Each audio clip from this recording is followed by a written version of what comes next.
Good morning. I would like to call the February 12th, 2026 Delaware County Redevelopment Commission meeting to order. If you could please join me in the Pledge of Allegiance. I pledge allegiance to the flag of the United States of America and to the republic for which it stands, one nation, under God, indivisible, with liberty and justice for all.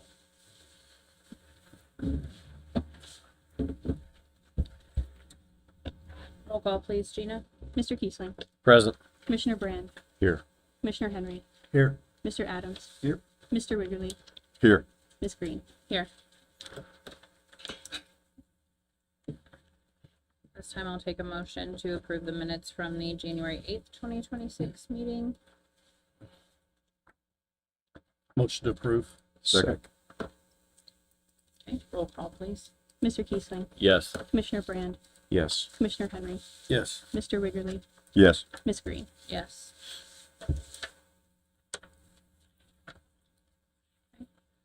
Next on the agenda, we'll be opening the bids for the Park 1 second entrance. Danielle.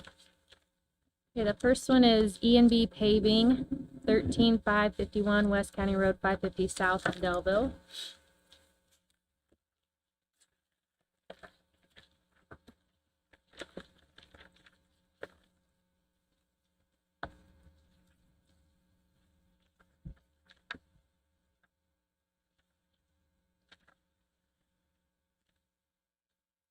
Total bid is $3,449,355.24.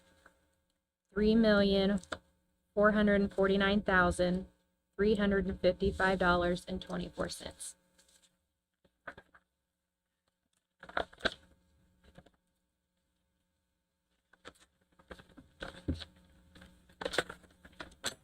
The last one is 3D Company, 7240 North State Road 3 in Muncie.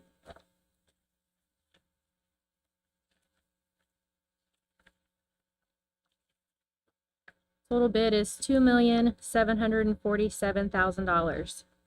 $2,747,000.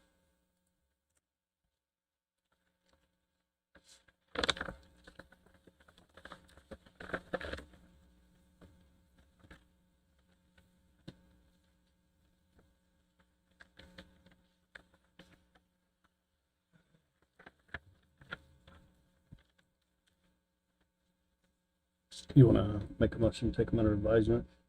Second that. Commissioner Brand, you want to say something? Yeah, I believe these are, is Jamie Stetzel here? Hey, Jamie, can you come up, please?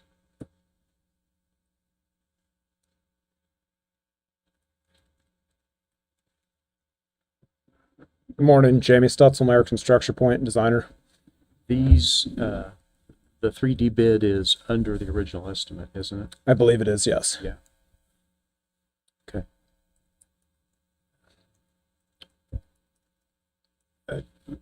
I would like him to look at it I agree. to make sure. Yep. We can review the bids and make sure everything's in line and come back at the next meeting with a recommendation. I agree.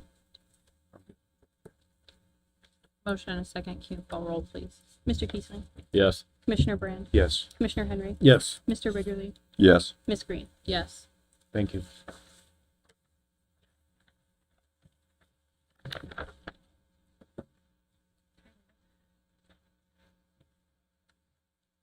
Next on the agenda, outstanding tip obligations presentation by Gina. Good morning, Commission. Gina Carvalho with the Economic Development Alliance of Muncie, Delaware County, and of course, coordinator for the Delaware County Redevelopment Commission. Good. Today, I'm presenting on the Redevelopment Commission's outstanding project obligations, starting with what has been committed at the beginning of 2026 through 2020. I felt that starting with a look-back period of about 6 years was most eminent and most helpful for the Redevelopment Commission at this point in time. So this handout really goes through and lays out each individual project, but it also brings in the Baker-Tilly information to really get an understanding of the projects that are outstanding and that are expected to be completed in the upcoming year. What is the anticipated impact per TIF allocation area to really get an understanding of this upcoming obligation. Before going into the actual handout itself and kind of getting into the nitty-gritty, I do want to provide a little bit of context as to how I've gotten to this point. Over the last couple of months, I have been doing a deep dive into all of the major redevelopment commission documentation, again, starting with look back period of about 6 years. That includes resolutions, economic development agreements, invoices, claims, to really get in on a granular level to see what we are working with. I have created multiple master spreadsheets to track these commitments, and I continue to track those commitments as we move forward. I was able to pull some foundational data around the pledges and the actual amount spent, and I presented that initial foundational data to President Green, and it is now morphed into what we see now, this kind of outstanding focus on this outstanding and future-oriented obligations. So I hope that this can provide some clarity and expectation for what's to come, and I also hope that this can be a starting point and used as a reference as you continue to make decisions around projects in the upcoming year. I will note that, projects continue to evolve. We continue to get new invoices. We continue to get new updates on projects. So please note that this is up to date as of today and will continue to change. So looking at page 3, the first set of pivot tables, the blue pivot tables, this focuses on each individual project by project name, the total amount pledged, the outstanding money remaining, the anticipated impact per TIF, and the estimated project completion timeline. For the estimated project completion timeline, I did go through past documentation to find the answers where I could, and if I couldn't find them, I reached out to our experts to try to fill in these gaps so we have an understanding of what's upcoming. I won't go through each individual project, but I will say as a kind of large-scale overview for the blue pivot tables themselves, I do anticipate that roughly 5 of the infrastructure projects that are listed are expected to be completed by the end of 2026. There are also some contract service agreements that are outstanding. Those are going to be pending renewal, and of course, we still get new contract agreements every year. So again, this is hyper-focused on those outstanding obligations. And then flipping to the back, page 6, there's a pink pivot table and a green pivot table. The pink pivot table is the Baker Tilly information. About a month ago, Baker Tilly provided us with the actual tax increment revenue collected for the year 2025. And for the sake of trying to use the most up-to-date information from Baker Tilly, I did pull that information, and I used it as a baseline for what's to be expected in the year 2026. I do anticipate that when Baker Tilly gives their 2026 annual TIF report that we're going to see updated estimates, and we'll get a better idea of how those bonds and debts play into our revenue in 2026. I did only focus on the TIF allocation areas that are impacted by the outstanding projects. I did not go through every TIF allocation area only because Baker Tilly is going to be doing that in the next month. The green pivot table combines these outstanding project obligations. The total 2026 anticipated impact per TIF, that second column, out of the projects presented and those that are expected to be completed in 2026, this is the anticipated impact for each one of those TIFs in this upcoming year.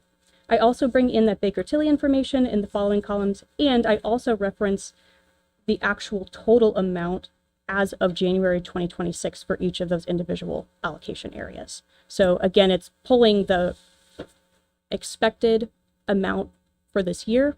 It's pulling in the Baker Tilly information and pulling in what we're actually starting with in each one of those accounts for 2026. Again, as a kind of high-level overview for the green pivot table, I do anticipate that Magna Industrial, Midwest Metal, and PRL allocation areas are going to be the most heavily impacted allocation areas in the upcoming year when it comes to paying out these projects that are to be completed in 2026. So that's a high-level overview here. Again, I appreciate your support and patience as I've gotten together this information. I've consulted over 1,400 documents to get this to the point that you're looking at today, and it's ever evolving. So I appreciate your support over the last couple of months. I know it's been a big transition. I'm happy to answer any questions that you may have about the handout.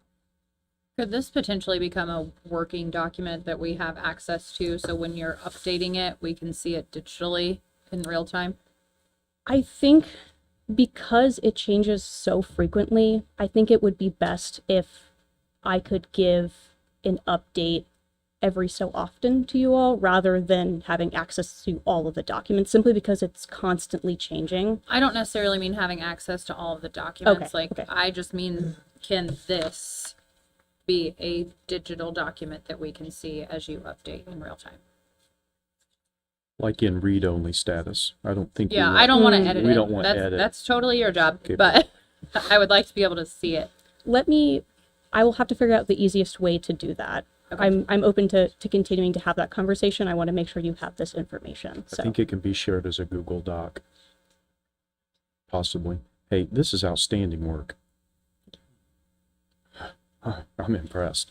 So what we have in front of us is what we knew was laying out there, around $3,000 worth of total outstanding remaining commitments that aren't captured by the Baker Tilly reports. So Baker Tilly, they can tell us where our debt obligation is as it relates to bond and debt service, but we didn't have a clear view of what had been encumbered or committed by this body. And thank you.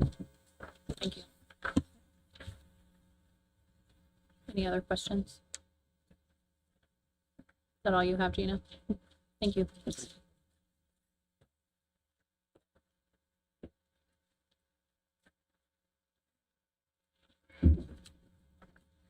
Next on the agenda is ECI RPD and Bill Walters.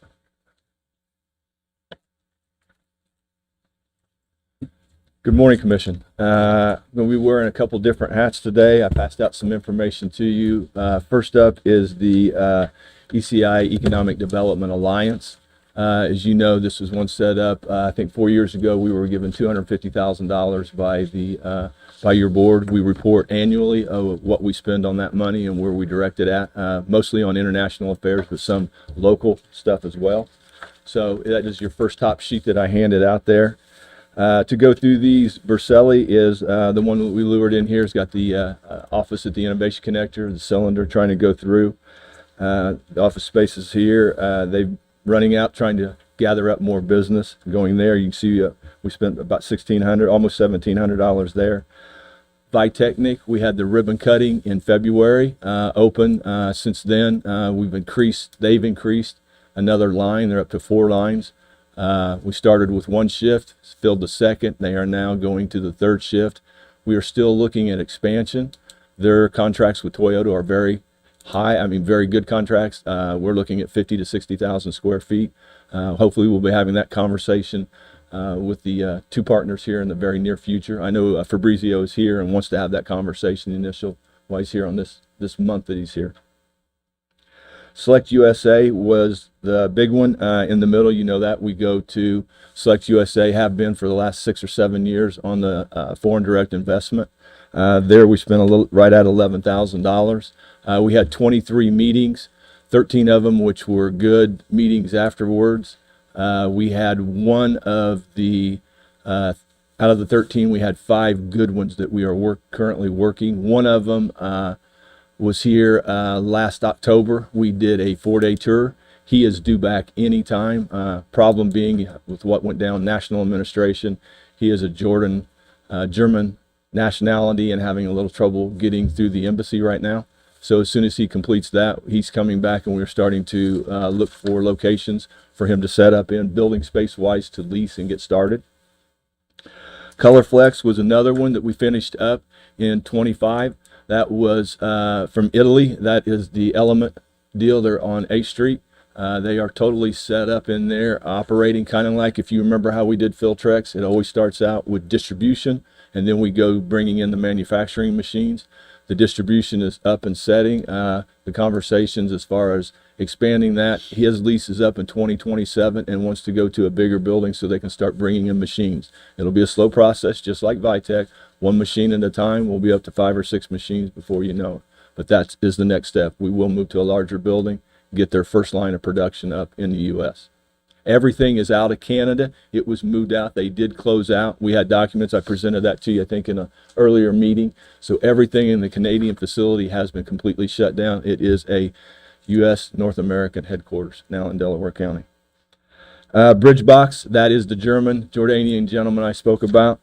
We did the 4-day tour with him. It is very promising. This gentleman was very adamant when he was here, had a lot of meetings. went through all the setup as far as housing, through lawyers to CPAs. We introduced him to everybody. He was right on. He had his ducks in a row, knew what he needed.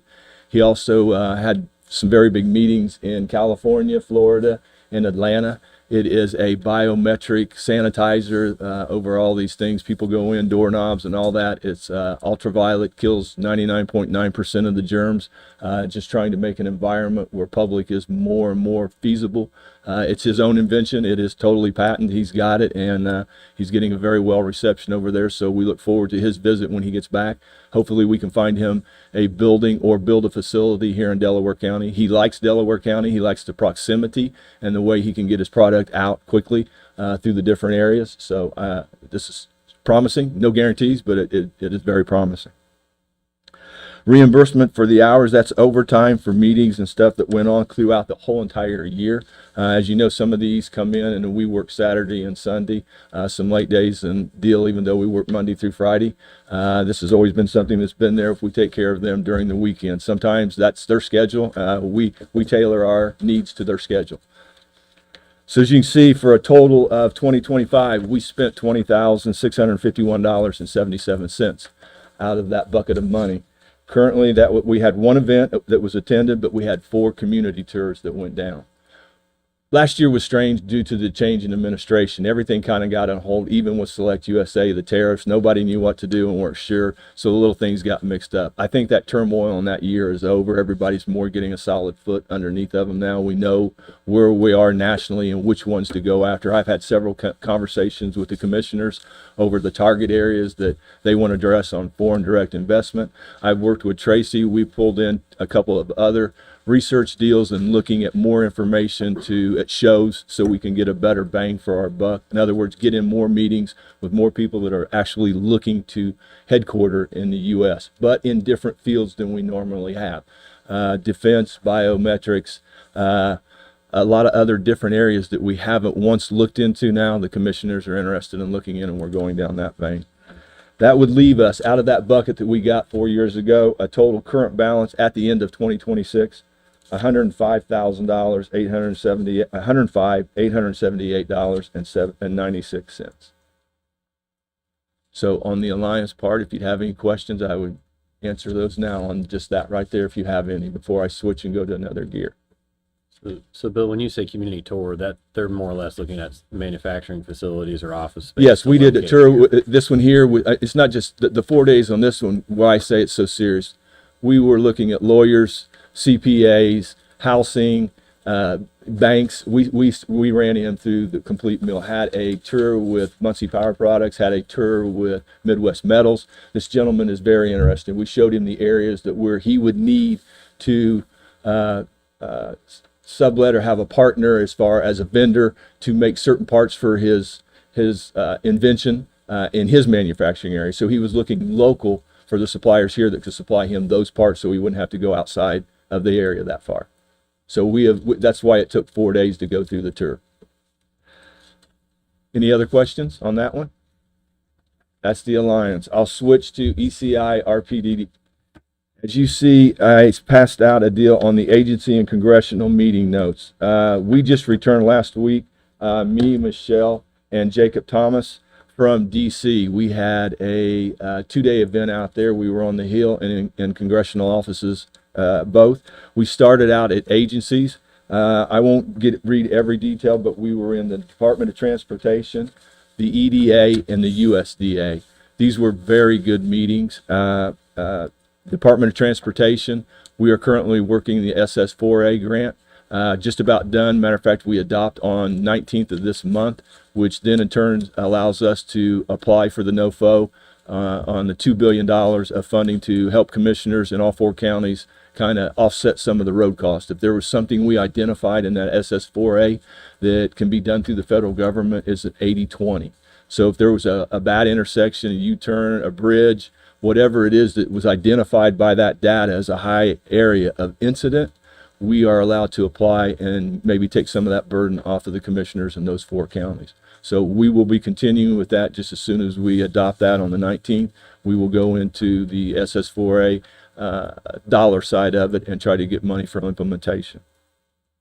EDA, a very another good meeting. Rob McLeod, Undersecretary, and Caleb, we went over all the EDA grants that we have currently finished. We just finished the SEDS at the end of last year. They were really interested in that. They thought it was a strong SEDS. What is important with that? That's the third one that we have done since I've been at the helm. Now we have an opportunity to go for an EDD designation, Economic Development District. That is a partnership with the EDA. That also has funding that comes along with it, but responsibilities. It's about $70,000 a year right now. Congress is debating to raise that somewhere close to the $200,000 a year. They send out red notices. These are things that we do for them inside the county and the region, so they can make better decisions at the national level, whether it's traffic counts, railroads, development, all kinds of different projects. But they kind of send them down, but we are prepared. ECI is ready to go to that next level and try to acquire an EDD designation. He was also very interested in outside of Delaware County. We are a regional program. We have a right now it's about a $13 million project in Grant County. They were hit by a tornado, only county in the region of R4 that was declared a disaster area. They have a certain bucket of money that they could go into. We are working with Marion Airport, IWU, and the city of Marion to build a brand new aviation mechanic training facility on Marion's airport's land and upgrade their flight simulator. Why? One, like I said, it was declared a disaster area. The president's EDO wants to get more manufacturing inside the UAS on aircraft, on shipbuilding, certain deals. This answers an EO from the president. They currently have 63 kids in their flight simulator course. We figure that from the numbers we've ran right now, you will be looking at 200 to 300 going through flight simulator and probably about 100 to start out through the aviation mechanics. How does that benefit the region and Delaware County, specific for you guys? We've got Marion Aviation out here. If you look at the latest reports, 97% of all hangars are full in the state of Indiana. Let me repeat that. 97% of all airplane hangars are full in the state of Indiana. If you own an airplane, you can only fly so many hours, and it's mandatory grounding until you go through a complete maintenance checkup. There is a backlog on that checkup. Those mechanics jobs are six-figure jobs, very high paying. We need them in Delaware County. We need them in Fort Wayne. We need them in Indianapolis. So we are pursuing down this road. EDA was very happy on this project. They're really keeping a tight watch on it.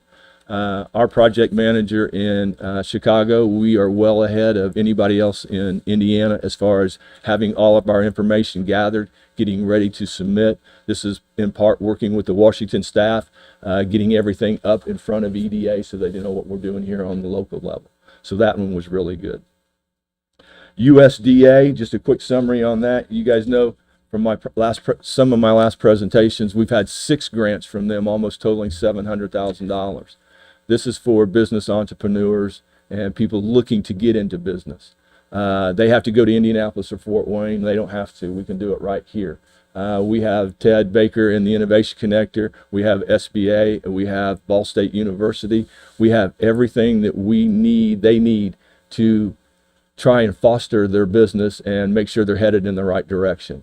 We can help them find funding. We can help them find an office to start operation out in, or we can help them find a building to get into. USDA has funded that for the last 6.5 years. We lost out last year. We were accepted, but they ran out of money. We do have a grant in for this year. We're just waiting to see if we get funded on that. So we reapplied for number 7 and was encouraged by them to do so. We also met with Senator Banks, Senator Young, and Representative Stutzman. Most of it was just an update, but if you haven't learned, I don't think I'm saying anything it's guarded secrets. They're earmarks out of Congress, and we have representatives and senators that do that. They do it for certain projects. Most of it is infrastructure, it's sewer, some in big build-outs for municipalities or recovery from areas of there. So we had conversations with one senator and the representative, and we will be continuing those conversations as that transportation bill moves forward and we get better alignment of what they want to see from us. I have spoken to the commissioners on which projects they would like to see us possibly try to get an earmark for. We have quite a few going on throughout the county. Here, this is a regional. These here are just Delaware County as ours that would go for just Delaware County projects. So any feedback on that you know of, I mean, I'm like Westdale and a few others, I am well aware of that we could put on the list, but if there's something I have missed and you know of something that might be a possible good shot at that, let me know and I will get that added to the list. The reason I go through that, and with the Washington staff, you go to the last page, this is the 2026 federal and state grant update, just to give you an idea of where we're at in process and what we have got going. Developing right now is the EDA Disaster Supplement Grant Program. It's 80-20 with IWU. It's the airport project I told you about. We're looking at $12 million there. We are ongoing and getting ready to submit that application now. The EPA RLF program is $1 million. We are lined up with 2 different vendors working on that now. We have not selected one to partner with. You partner with an environmental firm. Me and Michelle are going through the lessons and courses. This is very drawn out. $1 million is a lot of money. There's 3 different boards that are set up inside of ECI to handle this money on the brownfield. You have a banking side, you have a reviewing side, and then you have ECI. So there are separations just like there is in government. I don't make all the calls. One board doesn't make all the calls. It has to go through all 3 of them. So it's a little complex, but we're getting there, and we will be ready for the October submission on this and hopefully get awarded. We were encouraged to go for this. We've done a lot of brownfields, over 300, 1.7 million. Phase 1, phase 2, and cleanup assessments. This is to help do the cleanup. This is the other side of it. Once you've got the phase 1 and phase 2, know you need a cleanup. This is something that we could help close the gap with on developers, elected officials, to get that contaminant removed, or at least put to the level that IDM would like to move forward or put no further action on. Best 7 I told you about, we did reapply on that one. That's in process. The only other one up there in the developing is the CCMG, because our next call is in July. Last call, we did 4 out of 5 here in Delaware County. Chesterfield's in Madison County. So we had 3 in Delaware, 1 in Madison, and another one. We hit 4 out of 5 for 1.67 million. So really helped out the small rural areas, the small towns. They got some very big projects done. We've been very successful at the CCMG, working with NDOT and especially the small towns. This is something we do at a very reduced rate, $2,000 per community. We handle it from start to finish, including closeout, make sure they get all their documents in, that they're eligible, their LTAP, everything's done. It's been a very valuable program to the rural areas. Submitting DOT, the RTA pilot program, that is we are waiting on an answer. That's the culvert grant. Culvert inventory through 4 counties. As you know, we had a delay, shutdown, temporary. DOT is that one that's been continuously caught up in this shutdown. If it goes to, if they fed partial, half of DOT gets to work, the other half doesn't. Well, guess which half doesn't get to work? The one reviewing the grants. The other half of getting the stuff out is the one going. So we're a little backed up on that, but hope to have an answer here in the next month, maybe 60 days, that whether we do or we didn't get the grant. But it does look good. EPA assessment grant, that is also already in, $500,000. Hopefully we will have by May, June, we are looking for an answer. Hopefully EPA will make a decision. We stand a real good chance. We missed last year by 1 point. We made some corrections in the application, so we're hoping that we clarified that 1 point. It'll go to our side, and if it's a tie, then I think we have a pretty good reputation of being able to get the job done and would win out there. Active is the SS4A, as I spoke there. We are at the finish line. We'll wrap it up on the 19th, and then we will go for the NOFO. The reason I bring this up, and I wanted to, and thank you, Madam President, for allowing me to go to the extra step on this one, is because those are our team works with our Washington staff, Merchant McIntyre. As you know, I come before you usually each year. I give the updates. We have the Washington staff. That cost us $80,000 a year Not only just staff, but they help us write the grants. They hold the meetings in the agency. They set it. You see from this paperwork, when we go out there, it is a full schedule. We don't miss a beat. They also get us onto, just like the earmarks, who's doing what, how to set it, EDA or USDA, how tying things together or having those conversations via Zoom to DC makes a big difference. These people know who you are. You're more apt to be favored in the grant. When I say it doesn't guarantee, but they need to put a face to the grant. This has always enabled us over the last 6-7 years to be able to do that.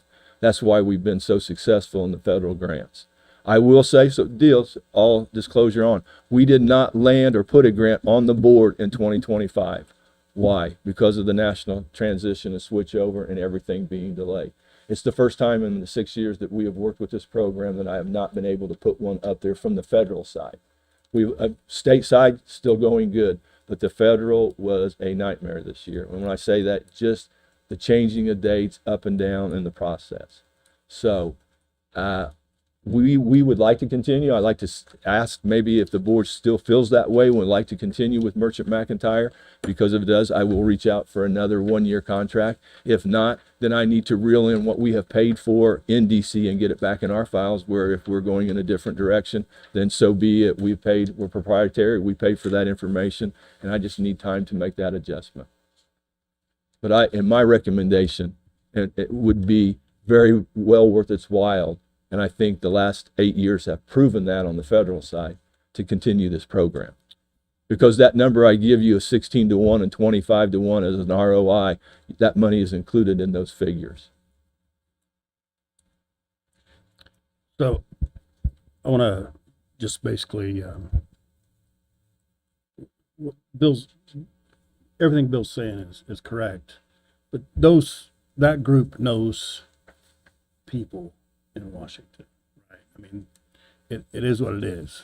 You're spot on. They know the back door. They can make a phone call to any office and get an answer in a day, and guide me on what I need to do or change, or if there's been a change, we're first to react. And in this game, first one in is usually, especially if you've dotted the I's and crossed the T's the right way, you're at the top of the stack. If you go out there and you set in a meeting with those individuals, you'll see real quick that they know the ins and outs of Washington and how to play that game out there. And it's a lot of money, but it's, in my opinion, it's worth the money. So. Well, and one part of Merchant McIntyre is Mark McIntyre, George H.W. Bush speechwriter. It's 4 years in the White House. Like I said, contacts is not a problem. This has been a great working relationship for 8 years. Yeah. I mean, they know us by, I mean, it's so easy when we walk in there. And even the meetings with the senators and the reps, I mean, they really do that very well. But the agency, they almost know us by, I mean, they know us by name now. I mean, unless it's even though administration switches, the underlying team members don't always change. They're still the same, working through different administrations. They have their job to do. They know us by name and know the reputation and what we've been able to do. Bill, you spent a lot of time this past year on, there's some sort of regional transportation grant that your organization. That's the SS4A. And that came through. Yes. Some of this. Yes. Like you've been. Yes. I feel like I've heard that report out in multiple counties. Yes. It goes across all. It goes across all 4 counties. What commissioner or mayor would want me to leave 80% of their road funding if it's in the accident zone? I mean, they've already appropriated the money. There's $2 billion sitting there. All we got to do is ask. I mean, no is just a 2-letter word, but if you don't ask, it's definitely going to be a no. We just had to get our ducks in a line with the planning side of it on the SS4A to move into the implementation side. My only other question, and it's probably similar to what I would ask the high-tech crimes unit, because they're based here, they do a lot of work here. Are the other counties financially contributing to this, or? When it comes to the Washington staff, no. I told you in my last meeting, the East Central Indiana Regional Planning District has been pretty much funded by Delaware County. You are the largest of the 4. I've got 12,000 in Blackford. I've got 21,000 in Jay. $78,000 in Grant County. Grant does participate a lot more. They haven't on this one, but they come on board with a lot more things. It's not the issue. The struggle is Blackford and Jay. But I know what their pocketbooks are. I know what the money is, and they are very strapped due to their population and the tax money that they get to collect. So they are part of our region. They have rode our coattails, but those coattails have gotten them benefits in a lot of areas because a lot of these crossover county lines as far as businesses getting started. But if we ignore them and we don't take care of that, that's just another spot right next to us that that starts to encroach on our area. And I'm not saying it's bad. It's a regional deal, and we need to look at things regionally. Not everybody, as I said before, needs a super Walmart or this deal. It needs to be strategically thought about where it benefits the majority of our counties, 4 counties. But they do contribute to the operations. Oh yes, they pay dues and they join other programs. This has always been one funded by this board. You guys have the most TIF districts. You guys have the most funding and the most opportunity.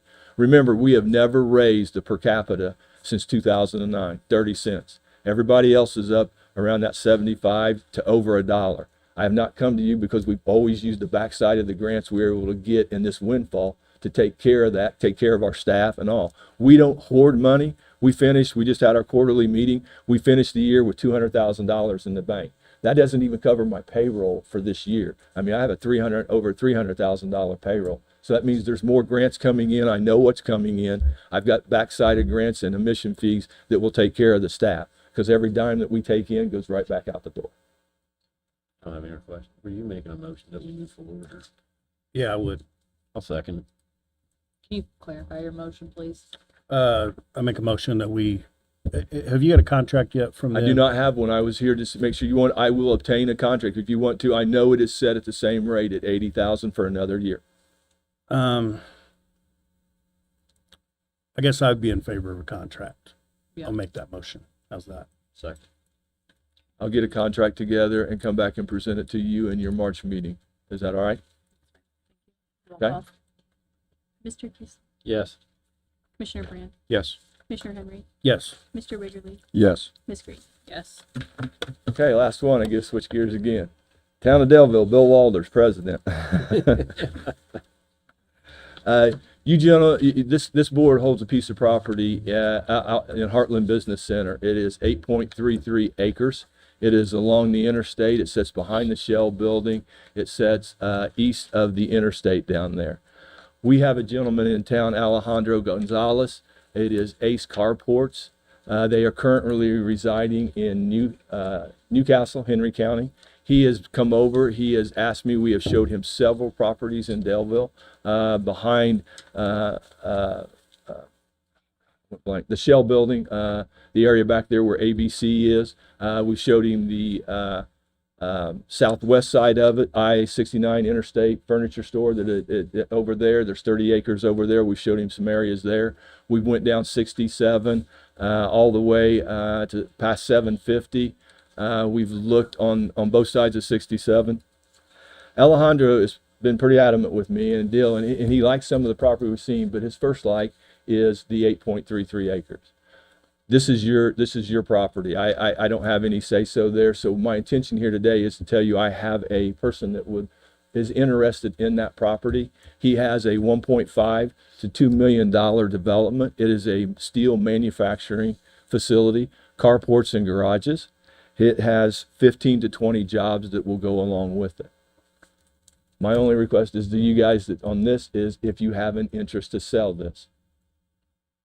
He is, like I said, he is adamant, and I've told him this is totally up to you guys. We know what we've been saving it for, what you are saving it for. I don't have any of that. This has come here. He has asked me to bring this forward and ask you if that property is available and would be available for sale. Have we figured out the access portion of this yet? I am working with Brooke Marvin from the Heartland Business Center. If you look in the southwest corner of that lot, you'll see that runs right up to the edge. I've had very favorable conversations. I have not got an answer. I know he presented it to his board in December. He was supposed to get an answer in January from them after they had a chance to look at it. I have not had feedback. I apologize for that. I just been late. I need to reach back out and circle to him. He's been very receptive. Their only issue was semi-trailers going through there, which they don't have to. As you know, as the town president, that frontage road runs all the way in front of MH. There is a road there. We, the town, can extend that road to go all the way back there if we need to, and probably would be the best bet to have a second exit out. But that would also give Heartland Business Center a way to escape if something happened at one end of that facility or the other, because currently they only have one way out, Innovation Drive. That's the only way they can get out of there. So if something was to happen up in that area or that northeast corner of that building, say a fire, massive fire, they would have no way to get around that. With that road going all the way down there, both fire and them could have a way to get out. And that land isn't landlocked. We knew that going in, that we, the town, could continue that road all the way through there if we needed to. We would like to, if development goes, we would like to continue that through there and join it up to Heartland so that they have that access too. But we've also been in conversations with some possible shell building people that are looking at purchasing that. And if they don't, as the president, I have asked them to take that drive that turns in before it turns into the shell building. If they would donate that to the town, we would take on the responsibility of maintenance, which would give another avenue into that 8.33 acres as well. As you know, utilities were ran there a little over a year ago. That is done. They are right at the edge of the property. The only other issue that would need to be addressed, and you need to take under consideration, is we have a mound of dirt there from the shell building that is still, and that is on your 8.33 acres. There is a bunch of topsoil there. I don't know if you need it somewhere else for construction right now. Instead of buying, it's there, it's your dirt. But if we sold, we would probably need to do something with this big old hill of dirt that's out there. It's been there for about 5-6 years now. That you would need to take into consideration as well if you consider to sell this property. Even whenever you decide to sell, unless whoever develops that needs that for fill and going in, but I don't think they would need all of it after what they dig up. It seems like there's a fair amount of interest in this parcel, even with the access issues. It's just a matter of, I don't think we want to hang on to this property forever. I think we want to sell it and put on tax rolls for something productive. So I guess, Bill, what's the ask of the town? Are you asking if we want to sell it, or? I just need to know if you want to sell it. This is your guys' property. I'm not here to, I have a buyer in hand. This is your decision. I don't pick winners and losers as the town president or as an economic developer. That's not my job. You guys are here. You guys pay me to bring this in front of you, and this is your decision. But I have a buyer in hand if the price is, and I don't know what that is. I know we haven't gotten an appraisal on it. I haven't seen an appraisal. I know what we purchased it for, but that makes no difference. We need 2 appraisals and the average of 2 appraisals. If you're interested, my suggestion would be, I've seen it done before, that you guys get a appraisal on your end and see where it comes in at. And by that one, we'll kind of know. And if you have someone who's serious and interested in buying that property, maybe ask them to get the appraisal on the second half, because it'll be adjusted from there. You pick one, they pick one. There's no, that way there's no, we pigeonholed this in some way or another. But those would be commercial appraisals, and commercial appraisals are not cheap. I mean, you're probably looking at between $2,000 and $5,000 on each appraisal. We've had this property come up multiple times in the last year that I can recall, and we've kind of danced around the appraisal idea. We went so far as to ask for just a generalized assessment from some real estate folks here in town, and from what I can see, we've learned how much we paid for it, and that's really about it. So I don't know that I feel like this commission is doing its due diligence by continuing to not get an appraisal, but I am just one of 5, so I would love to hear feedback. May I? Yeah. To the attorney, appraisal is the only thing. We cannot get a realtor deal. It has to be an appraisal. Is that correct? Yes. I just wanted to make, I wasn't going against, I'd love to go that way and it'd be cheaper so you could get an idea, but That I was don't just like something spending, that I had don't been like spending suggested six, when this was brought up previously. I wasn't saying that that was our legal route. I'm just saying we kind of, like I said, we danced around it. And I think to do due diligence, we need an appraisal. But as I said, I'm just one. So I agree. I mean, do we need 2 appraisals? Is that the, If you're gonna sell it, you would only be able to sell it for the average of the 2 appraisals. or can we get, do we need to get one to establish a baseline, or we have to get them both? Yeah, so I talked to Bill about this, and his suggestion is we get one, that way there's an idea of what it appraises for. That also lets Alejandro know this is what it's looking like, and then he can potentially pick that second appraiser, and we can use those 2 appraisals. That way it's not as expensive for the commission, but also lets him know if this is something that's feasible for him. and it doesn't pigeonhole. If they're picking one, you're picking one, there's no bias in it. One extra vote. I personally don't want to keep the property longer than we have to. I like the idea of getting an appraisal. I mean, all just on the dirt mound. If somebody wants that, get a shovel. But I would say, let's get it sold and put And on you may tax get, rolls. I mean, you, being the president of Delaware, I can tell you that ground is going to be appraised way higher than what you paid for. That's just a fact. I know what the ground's selling all around there for. It's being brought up left and right. So you're going to get a pretty good idea what the worth of that land is. Now, whether you want to continue or whether that's good enough for Alejandro and his team, if that's acceptable, so be it. If not, at least you'll have an idea moving forward of what you could either sell it for or use as an incentive for development moving forward as an offer. In my opinion, there is no benefit in holding this asset. The benefit is in the highest and best use for it, which is development. I would make a motion that we proceed with at least 1 appraisal, so we have established a baseline value, and then let the marketplace bring us the other value. Second. any other questions or discussion? Okay, roll call, please. Mr. Kiesling, Yes. Commissioner Brand, Yes. Commissioner Henry, Yes. Mr. Wiggley, Yes. Ms. Green. Yes. Any other questions, Commissioner? Thanks, Phil. Thanks, Bill. Thank you, Bill. I have Thank an you. indirect question for Mr. Stetzel.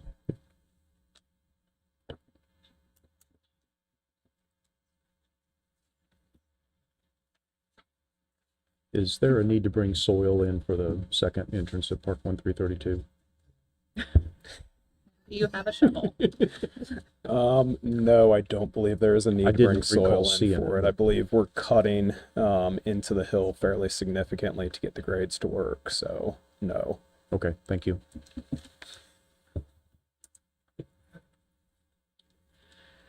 Okay, number 8 on the agenda, Delaware County Highway Guardrail update. I'll fill in for Tommy today. He's off. So, Dean Thomas, Delaware County Engineer, and Jamie with CTEC. You want to come up here, Jamie? And we just wanted to see, we knew there's some questions in regard to the guardrail, on Royerton and Walnut in the corner there. I didn't know if there was anything specific that was brought up the last meeting, that you guys needed answered about that. Related to the locates. Yeah, well, I think the question is that I think the bid was, they wanted, which we should have looked at it more closely, but the bid said that they wanted us to locate utilities. And, I don't feel like that the county highway is a utility locator, even by potholing or whatever. I understand the concept, but I don't think that the county should take that responsibility. And clarification on what was in the bid, they were willing to do that, but not at the original cost that was in there. That was part of the list of not included within this scope of work. How much extra was it? Do you remember? Not off the top of my head. I don't have those numbers with me.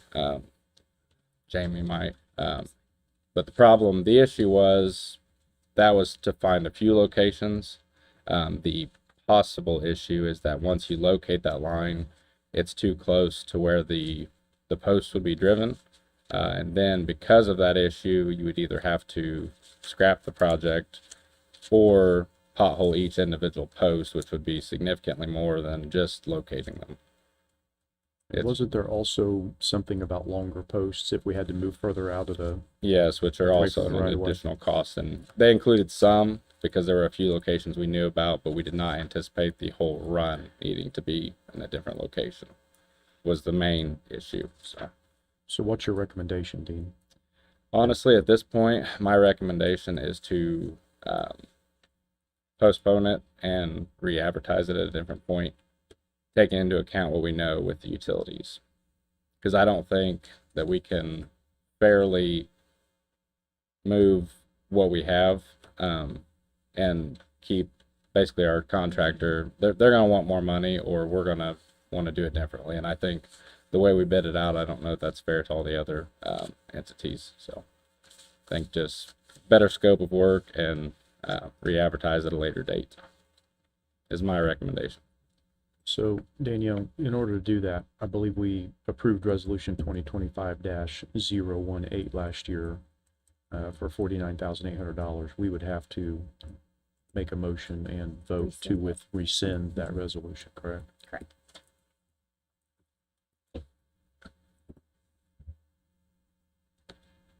I'll make a motion to do that.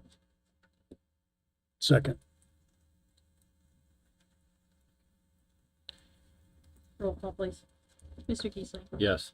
Commissioner Brand, Yes, Commissioner Henry, Yes. Mr. Ridgely, Yes. Ms. Green. Yes. thank you. Thank you. Thanks. Thanks. And Gina, we can add that $49,800 back into those allocation areas that we drew that money from. 2025-018. Okay, number 9 on the agenda, environmental oversight, Mundell and Associates. Luke.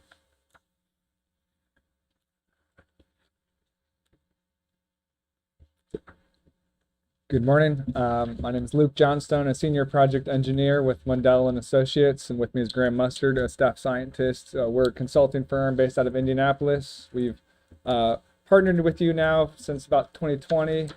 I was here about a year ago to give you an overview of what we've done. So I'll do a very brief overview again of our partnership here, summarize the work we've done in the last year, and then any plans going forward this year. So again, the purpose of our work with you all is we're here to support your efforts in promoting development in an environmentally responsible manner. We view this as a win-win for all parties, for you, the county, the commissioners, the community here, and also the industries in the area. And because everyone wants to bring in work, bring in jobs, stimulate the economy, but you want to do that in a manner that you're not simultaneously polluting the community, the neighborhoods. And then fellow industries also, if they're doing their part, cleaning up after themselves, following the rules, they don't want their neighbor to come in and pollute the community. It gives everyone a bad reputation. So really it's a win-win, and it's a model, this partnership that we've had over the years for other communities in the state of Indiana of how to do this in a very good way for all parties involved. So the scope of what we've done, we've acted as an initial screening on your behalf for these incoming industries to kind of review when they're first thinking about coming here. We can review what they plan to do, advise you, hey, these are the issues that you might need to be aware of this type of industry, what concerns you might have. For these industries coming from out of country, out of state, they might not be familiar with the rules here. So we're here as a resource for them to kind of point them in the right direction. Hey, you're going to have to go to this regulate agency. You're going to need this.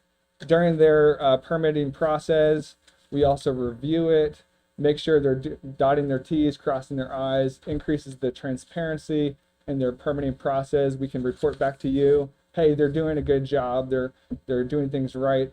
And also during the public comment period, we've reviewed their permits, provided comments, because oftentimes there's some things that they need tied up. So it, again, increases the transparency, accuracy in the permitting, and also shows the community that you all are paying attention and you care. So it's also a signal to the community. And last is sometimes there's concerns from the citizens in the community with incoming industry. So we've been here as a third party technical consultant who can respond to the concerns of the citizens that they might have and address their concerns, and that's happened.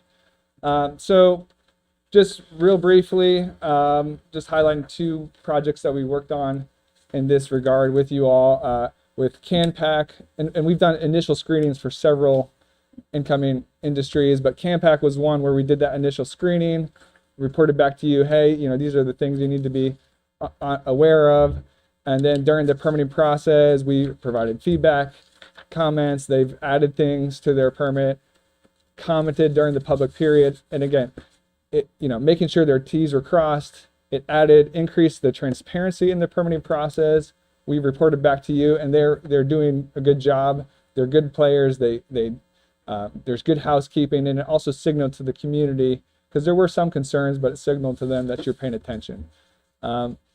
And then with Clearline, again, the screening process, there was actually some explicit concerns that the community had. So we wrote up a small letter to them to address their concerns. And we were more hands-on than we have been in any other company, but they were coming from out of the country. We got them situated, set up on the air permit, pointed in the right direction. We helped them work through some issues they had with IDEM and their solid waste permit. So we kind of helped as the in between kind of work through those issues, and we got that resolved in a positive manner. And then another example is just Progressive Rail. They're here on the South Muncie Industrial Center. They have some ongoing remediation, and they put out a plan to IDEM how they were going to clean it up, and you asked us to review it and comment on that, because I know a lot of the community was concerned about that. So we provided feedback just to make sure they're doing it right. So again, it increases the transparency, the clarity, the accuracy in all these permits, keeps you informed of what's going on environmentally with contamination, and also signals to the community that you're paying attention. All right.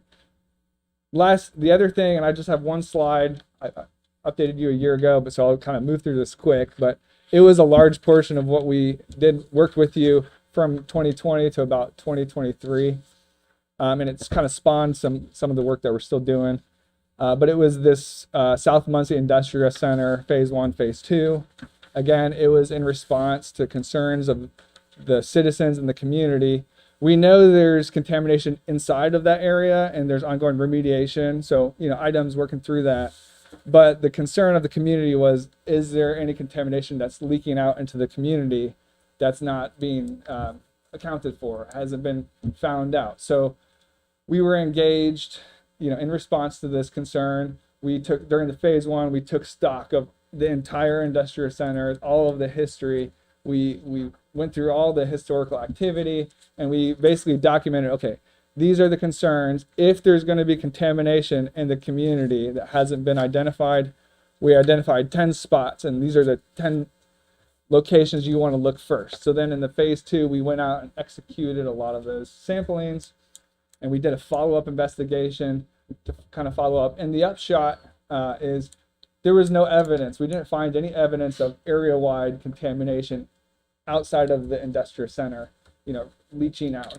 So that was good news overall. And then 2 things we did identify with regards to lead in the superficial soil.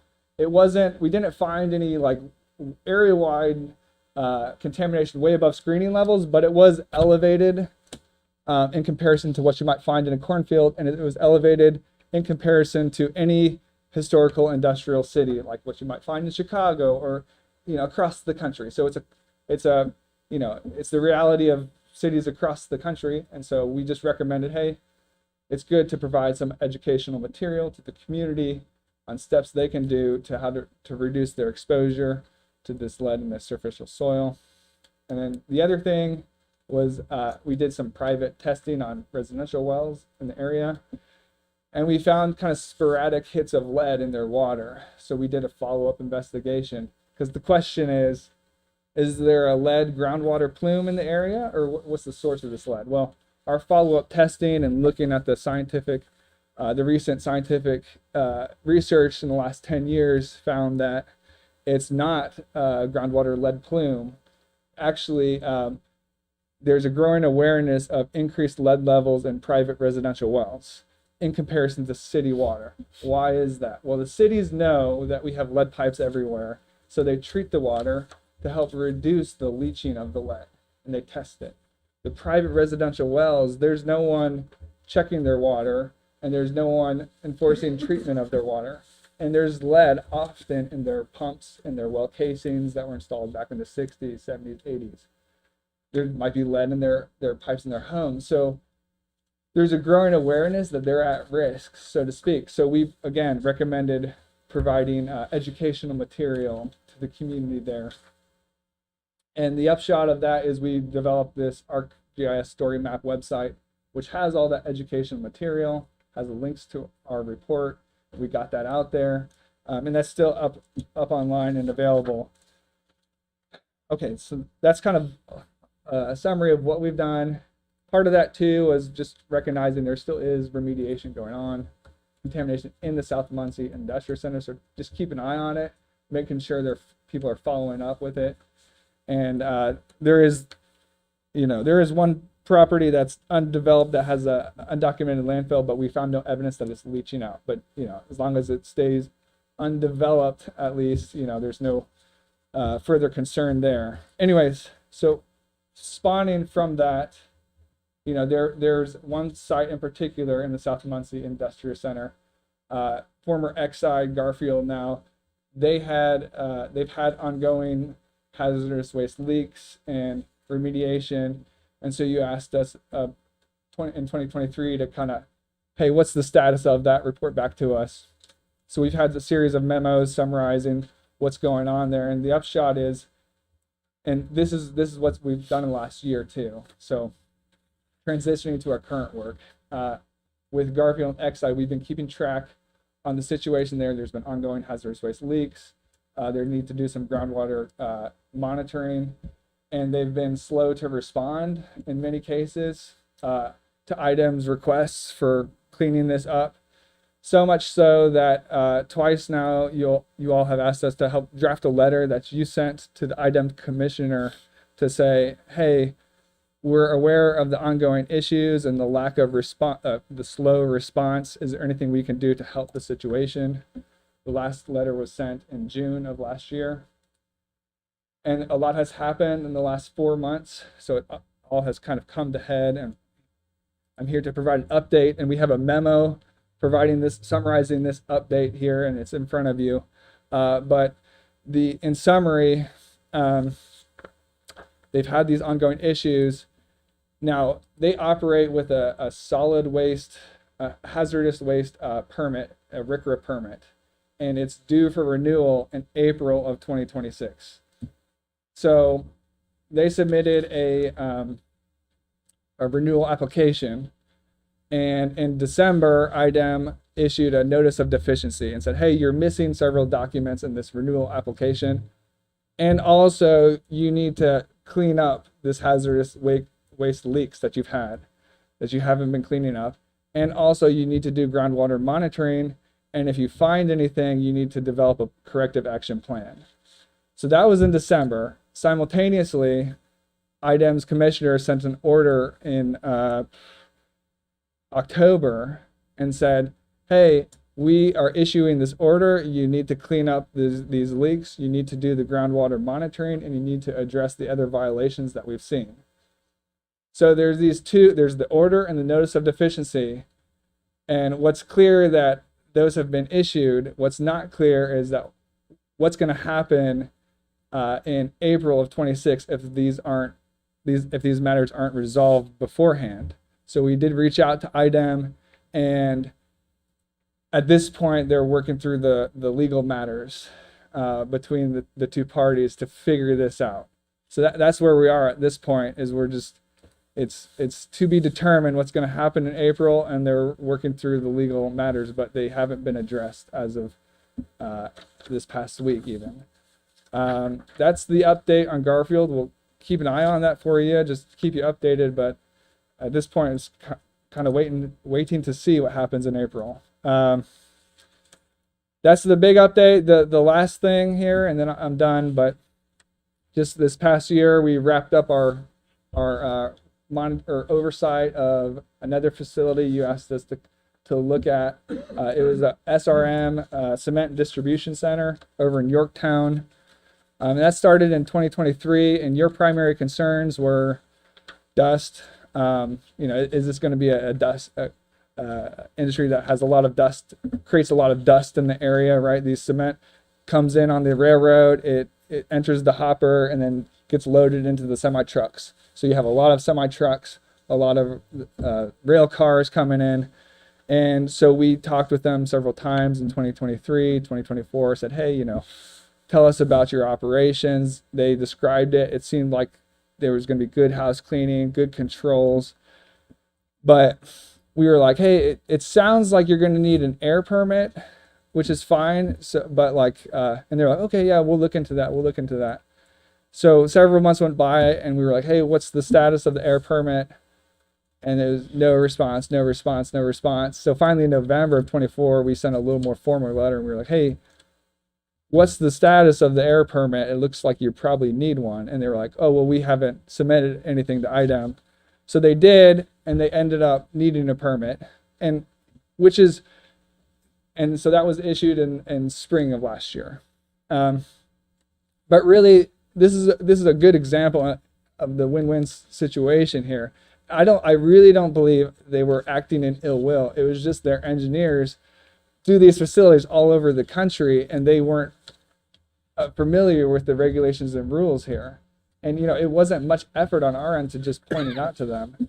So they went to it and they got the permit, and now they're not going to be operating for several years with no permit and then be issued a fine once it's discovered, right? So they didn't want to issue a fine. They wanted to follow the rules. They just weren't aware of them. And in the interest of you all, now you know that they've got the permit. They're going to do the monitoring. They're going to have their controls. So that's all good. And there was a inspection in September, and no violations there. So, and then the dust in the waterways, we reviewed the construction plans and everything. They had the controls. They've got the drainage features they need. So no issues there. So that one I'd say is closed for our work there, and good news there. So anyways, our future work here is just to keep you updated on Garfield. And at this point, we're just waiting to see what happens in April. But we're here, at your request. If you have any questions with any of these incoming industries, we're here to support your efforts and, review as needed. And if there's any concerns with the citizens or the community of any of these industries, we can provide our technical support and respond as a third party consultant. So again, we've really appreciated working with you. We've enjoyed working with you. We think this is a model for other counties and communities across the state to follow. But we're here if you have any questions. And that's all. Thank you. Thank you. Any questions? So just to recap that a little bit, 5 or 6 years ago, some of you guys remember this. I know Bill does, and Carrie you might, I'm not sure, but we had some complaints about standing water and some other things in the residential area around the industrial park down there, and so Mundell was hired, and they come in and in my opinion have done an outstanding job monitoring the water and the air, and has done a really good job with the people out there. So and we appreciate the work you do, and I think it's all part also of us being transparent and in these businesses that are out there. So thank you. Thank you. Yeah. Thank you.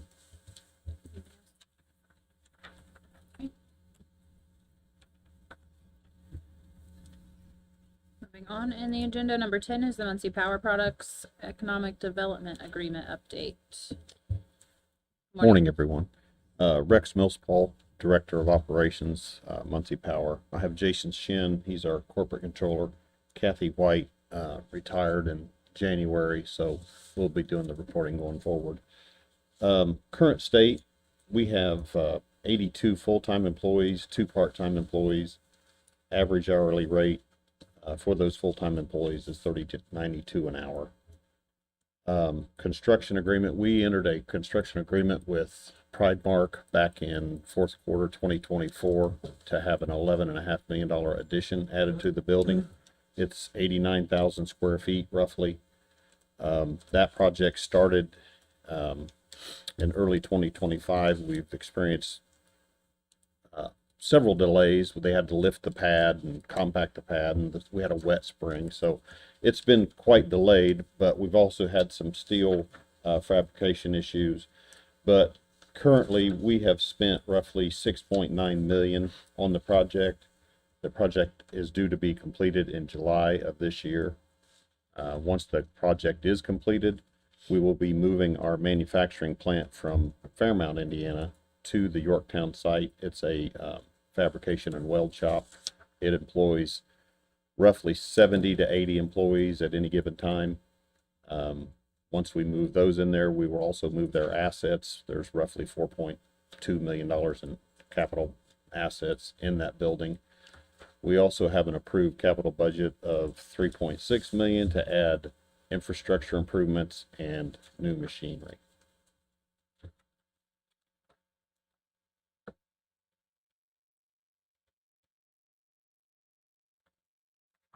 Any questions? I don't, I don't have any questions. Thank you for that. And great presentation. The economic development agreement that Mr. Millspool is reporting out on was put into place in October of 2021 with a requirement to report out for 5 years. Having said that, in December of this year, or in October of this year, they wouldn't be required to report out anymore. So I don't know that it's necessary for them to come back and report out on this existing economic development agreement after this report out. Thanks for all your hard work. Yep. Appreciate it. Good job.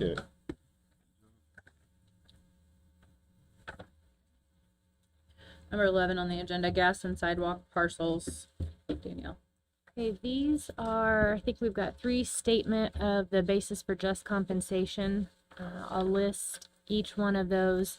In the past, these have been presented to legal counsel to approve, and I think the last time we had some of these for a project, felt more comfortable. I've reviewed them, looked at them, they look fine to me, but I think they need to be approved by the board in whole. So the first one is on North County Road 600 West. The owner is Tina Rogers, and the total is $6,375.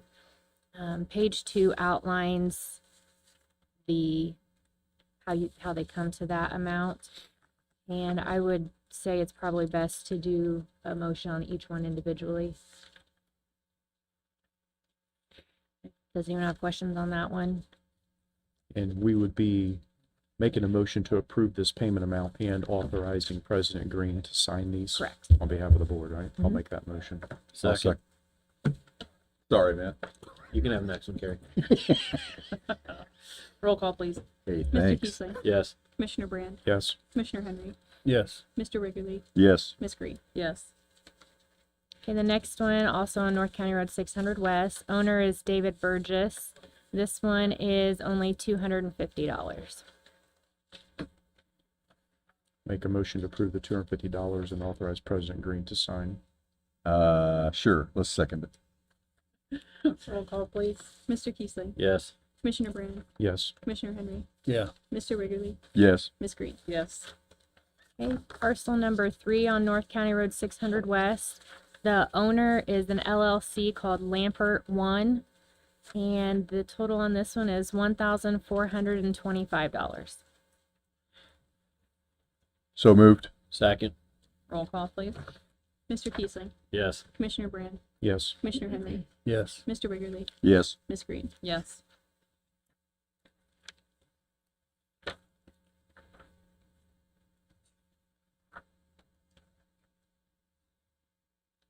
Is that it? Yes. Okay, Easy reading. I thought, just making sure. Number 12 on the agenda, Campact bond updates. So there, we've had a couple of bonds that were due February 1st, one of those being the Canpac Series A and B bonds. Last month, the commission approved the total of $1,187,910.71. That is what Old National had provided us at the time. We have since received an update from Baker Tilly in their most updated tip settlement report, and we checked multiple times with Matt Eckerly at Baker Tilly to confirm that what was paid out on February 1st was $1,219,413.89. We also have given the auditor's office, or the Creed Board has given the auditor's office the information needed to process that $244,136.81 underpayment. Due to the updated amount paid out on February 1st, the commission would have to amend the amount approved. in the February 1st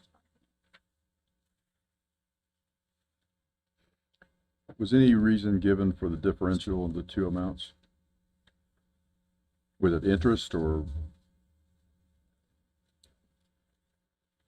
No is the best answer I have.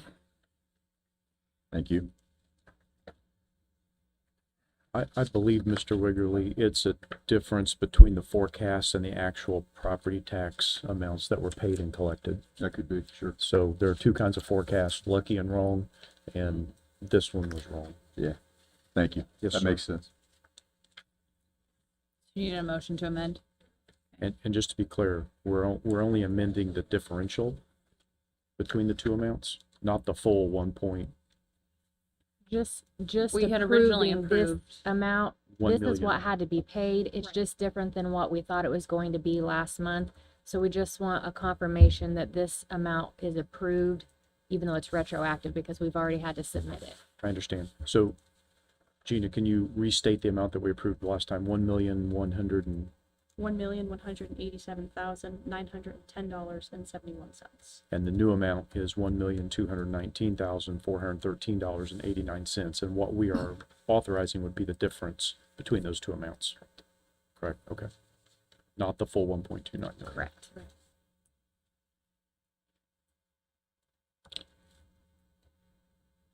Do I have a motion? I'll make that motion. I'll second it. Roll call, please.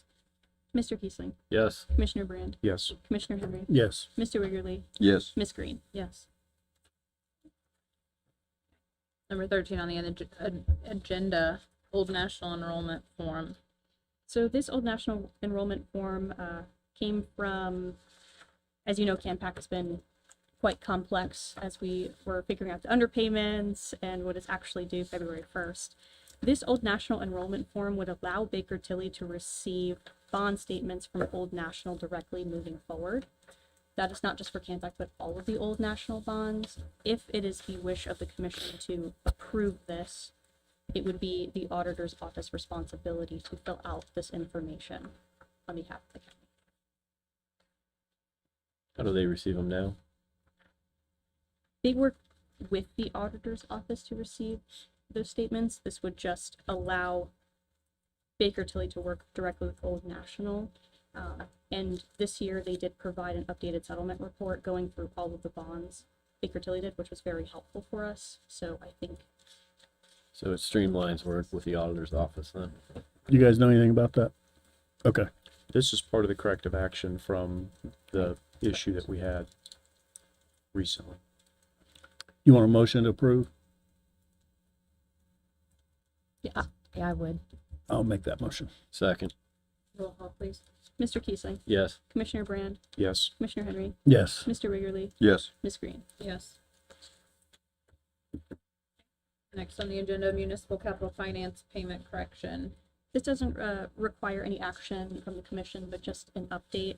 Last month, the commission approved an invoice for the Daleville police vehicles for $17,310.54. I have since received a message from Municipal Capital Finance saying there was an issue with their system error and we were overcharged in that last invoice. So the new invoice is $16,315.80.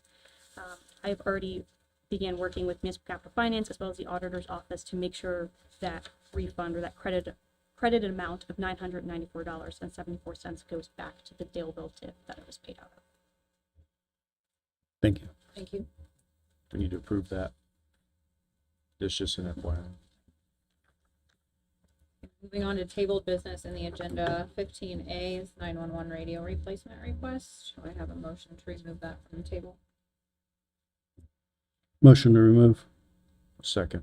All in favor, please say aye. Aye. Aye. Good morning, Fred. Good morning, Fred Cummings, 911 Director. I know I've inundated your emails the last few days with all of the updates for this. Basically, to give a brief synopsis, I've worked with Motorola since I met with you in February. Was able to secure much better pricing and a much better plan moving forward. So in my latest email, my ask from you changed to $720,858.01. What that pays for is the actual equipment and the installation of the radio system. The county would then bear the cost of the other $869,685 through my budget. Because currently I'm budgeting about $100,000 a year towards Motorola maintenance. So this would add money to that every year, which is more doable for the council. And the other thing I sent you, I think yesterday, was an option for a lease. If that's something that you would like to pursue versus potentially paying for it all up front. The danger to the lease, I actually got new lease rates after I sent that to you that actually went down.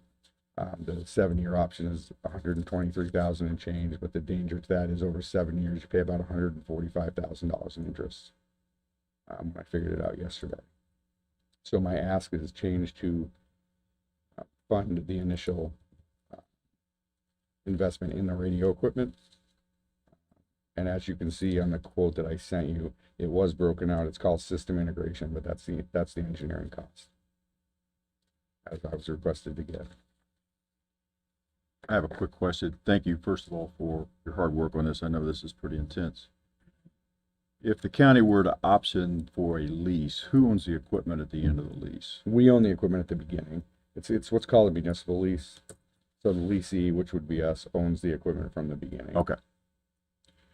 And But- there would be a depreciated value with that at the end of that term, and then could it be traded in? I mean, I probably won't be around in 7 years, but No, we would keep it longer than 7 years. It's a lease to purchase. The average life cycle of the equipment is 12 to 15 years. okay. So we would pay if we opted for the 7-year option. Yeah, that's where I was trying to go, is how long it would be. The other thing to be clear about is that I was able to negotiate a $420,000 savings. One of the reasons Motorola offered this was because everybody will go end of life at the same time. They're trying to offer an incentive to do it early. This expires on March 15th. My path moving forward, if you approve this, is to go to the commissioners at their first meeting in March to get them to sign the contract, because the contract has to be signed prior to March 15th in order to save the $420,000. The danger if we don't do this now is the $420,000 gets added back in, and then there's an average 10+% price increase every year for Motorola, and that has not hit for 26 yet. So we have the potential to save anywhere from $420,000 to probably $600,000, $700,000, $800,000 by not waiting. For clarification, we have not received any notification when these reach end of life. Say that again. Has there been a notice from Motorola of the end of life on these? On this new system? No, on the current system. Yeah, the actual end of life date is the beginning of 2030. The original plan moving forward with this was to do it in probably 27, so that we got ahead of the curve. They're not going to offer the incentives anymore. This equipment probably will not be installed for a year to a year and a half anyway, because of the staging that goes with it and all the testing. So we're getting ahead of the 8 ball and also saving a significant amount of money. It would be taking 3 years of useful life away from what we currently have. Not in essence, because this system probably would not be up and running until late 27 or into 28. And so we're probably taking a year and a half away from the life of it at the end. Why is Motorola only willing to offer savings if a contract is signed in 30 days from today, but not willing to have it installed for another 18 months? It takes that long to stage the equipment. If we didn't order it till 28, we wouldn't get the discounts, and there's still the same staging. But we're competing with everybody throughout the country that has this system. So they're offering the incentive to try to get people to do it early. That's the only reason. I mean, in theory, though, wouldn't everyone want to take that incentive, and then we would all be going end of life at the same time again? Which you're saying they're stating that would alleviate that issue. That's what they're saying. I can't speak for Motorola at all.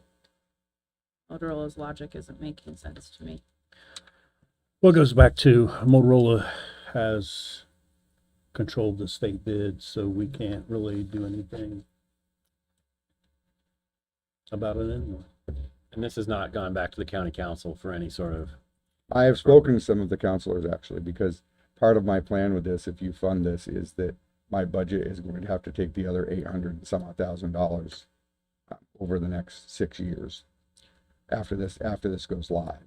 So the good thing for me is that I already budget right around $100,000 for maintenance, and if you can on the chart, the first year is $159,000. So I only have to ask them for about $59,000. Right. The discussion that I had with the council president the other day was they don't have the money to just hand me a check for $720,000. You know, if and when they were to do it, it would be a longer process because they would have to get bonding or agree to a lease, and there's a lot involved in that from their end. And I know Shannon can probably speak to that better than I can. I don't understand it all. But that would be my only option, and to have to go through that process for the next several months, we lose $420,000+. That's the biggest thing to me, is that we have the potential to save the county a lot of money. So the council's on record saying they can't fund the 720,000. When I spoke to President Hughes the other day, they can't just come up with $720,000 to do this right now. they haven't voted on it as a body. No. And then They all have the same information that you have. I've been very transparent about everything that has gone on. So, and we would have to pay in advance or make a down payment. I know that the county has a challenge with that for statutory requirements on making advance payments. so the boilerplate contract that came through has the payment plan. I understand what the county's position is. We will get that changed with Motorola before I come to have you sign a contract as the commissioner. So That's a standard payment plan that Motorola has. They understand that every place is different. That part is not a concern to me. This is a complex situation. It was last time this happened. That's why I couldn't come before you in January, because I was still working on this. Yeah, I get it all. It's complicated. I feel like, though, in my mind, you think about, we have a ton of asks that comes before this board, almost every meeting. And, you know, when you sit here as an individual, you try to figure out, well, how many people will this help? You know, what will this ask do for the community, right? And if you look at this ask, it really has no borders, has no, this isn't a town, this isn't an organization, this is none of that. This is going to benefit the entire county and every single individual who lives in this county, honestly. Whether you have a cell phone or not, you may have to use the services of 911 to get help. So that's, in my mind, that's the way I look at it. I completely agree with what you're saying. I mean, everyone our hope is that no one uses 911. We know that is obviously a pipe dream. That's not happening. So it, in essence, benefits everyone. My concern with the way that this is set up currently is if we agree to fund the $700,000 that you're asking for currently, we're essentially strapping the other $868,000 to the county council without them having a meeting or anything. So for me, I need to know, are you sure your budget can do this? I am positive my budget can do this, because I already budget right around $100,000 a year for Motorola maintenance. In year 2, the maintenance cost is $159,000.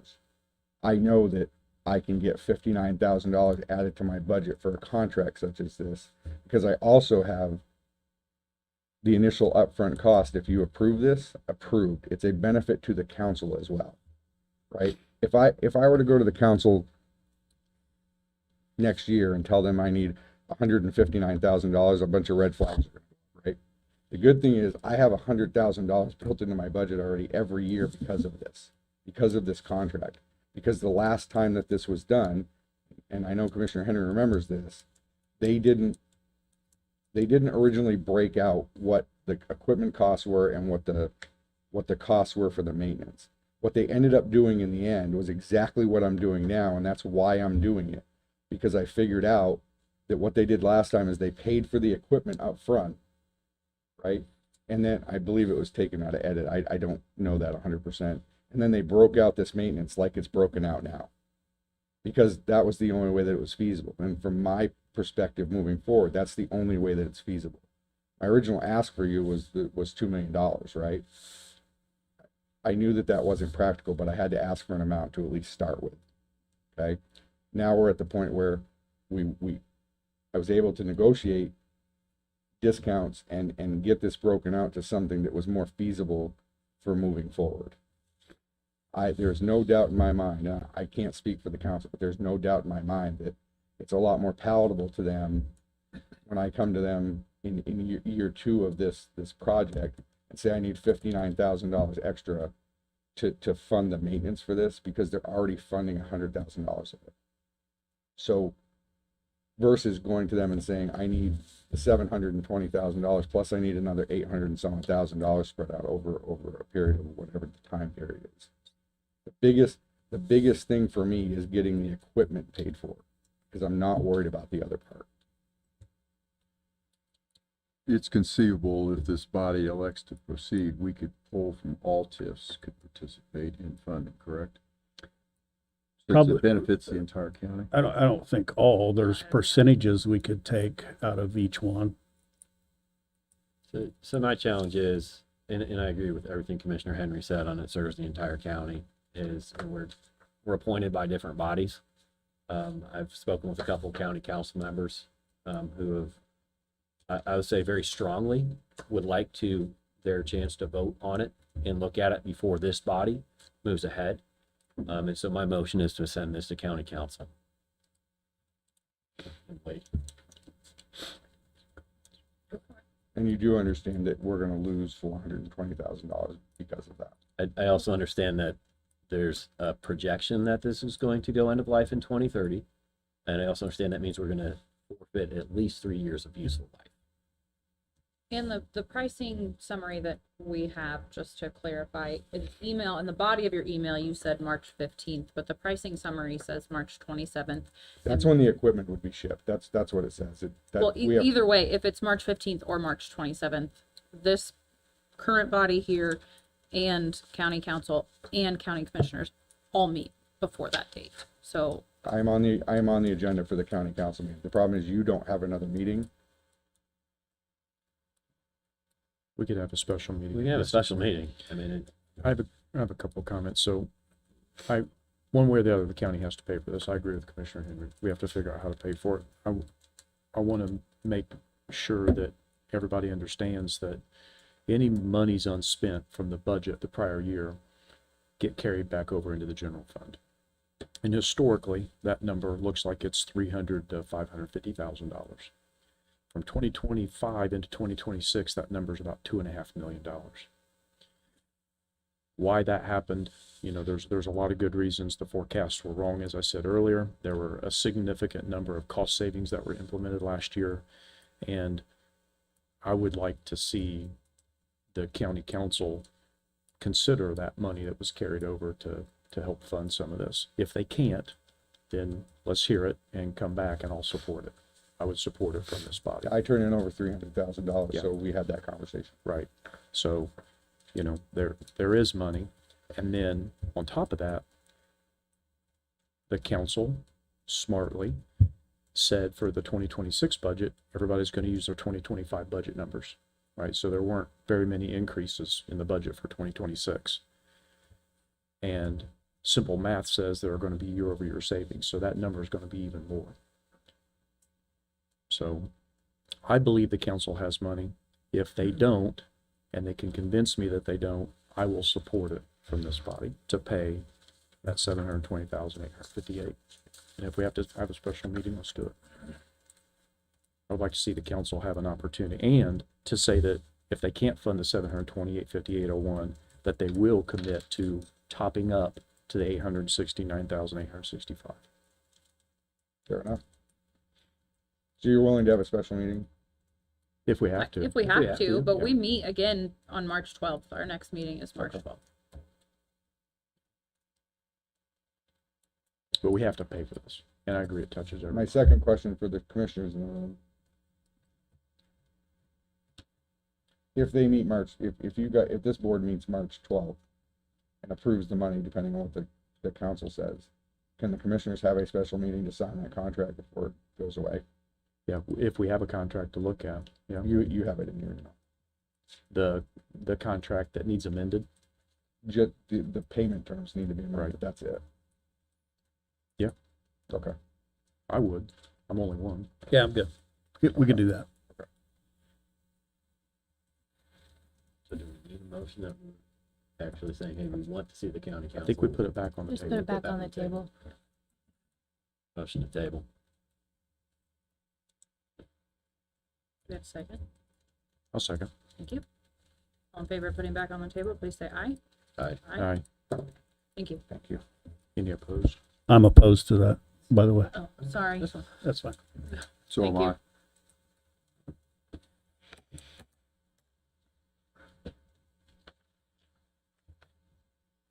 Okay, 15B, L&J Manufacturing Solutions request. Motion to remove from the table. Second. Okay, all in favor of removing from the table, please say aye. Aye. Any opposed?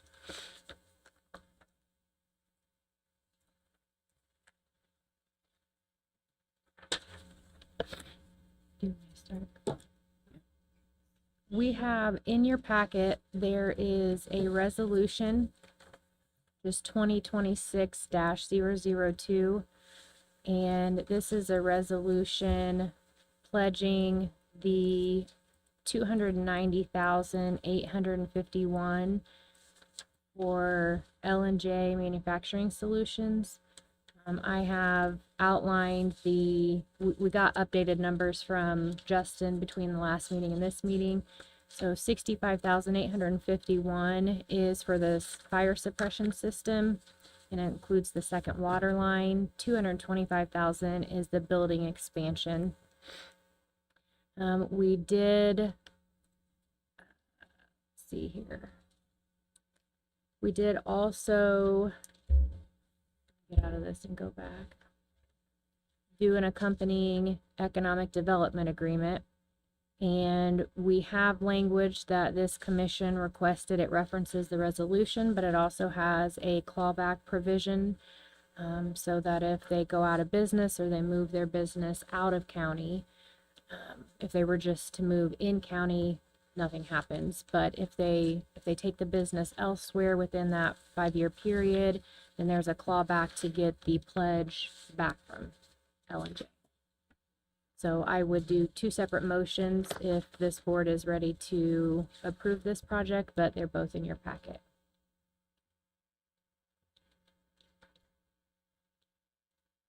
At the last meeting, Commissioner Henry had asked for an actual quote for the water line. So I believe that was the remaining piece of information that you needed.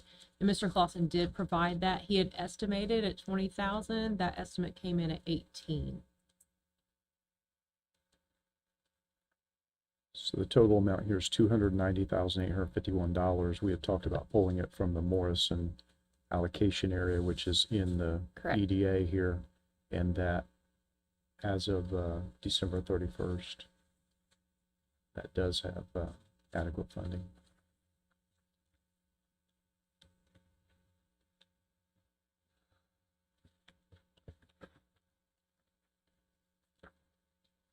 Any other comments or questions? Does it matter which one we would vote on first, the EDA or the resolution? No, not if they're both passed today. Paragraph one, whereas paragraph 3 Are you- references 290 on page 1. On page 2, contribution to the project is 292 under section 3.02. Fix that second one. So Can you, so we we fixed, need to clarify. this what- was a like 5 o'clock last night change. So if you will approve it pending that correction, I'll get that second page changed. Sorry about that. And the corrected amount is the 298.51. Yeah. 290. 290, 851. Yeah. Correct, $290,851, which is reflected on page 1, would be correcting page 2, which is currently 292,000. Correct. That was probably based on the original estimate. It was. I didn't catch the page 2. We were changing that yesterday. Good catch, Mr. Kiesling.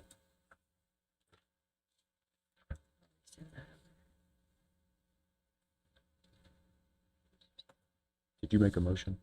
I was just knowing we need to correct that in our motion moving forward, but I'll make the motion to move forward based on the corrected amount, which is reflected on page 1, the amount of $290,851, and a correction due on page 2. I'll second. Roll call, please. Mr. Keeson, Yes. Commissioner Brand, Yes. Commissioner Henry, Yes. Mr. Wiggerly, Yes. Ms. Green. Yes. And then a motion for the resolution. I make a motion, we approve resolution number 2026-002. I'll second. Roll call on that, please, Gina. Mr. Keeson, Yes. Commissioner Brand, Yes. Commissioner Henry, Yes. Mr. Wiggerly, Yes. Ms. Green. Yes.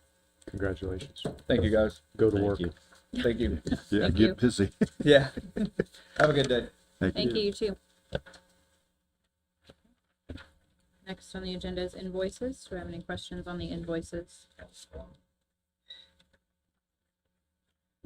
Not on the invoices. I'll move to approve. Second. Roll call, please. Mr. Keeson, Yes. Commissioner Brand, Yes. Commissioner Henry, Yes. Mr. Wiggerly, Yes. Ms. Green. Yes. And bond and bot invoices. Questions there?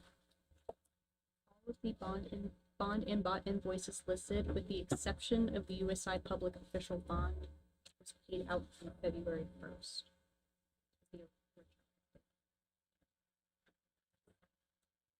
So a couple questions.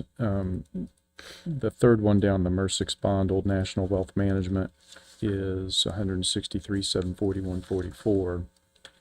But when you looked at the detail that came from Baker Tilly, that number was $17,710.47 higher. I recalled and re-researched the MERSIX bond.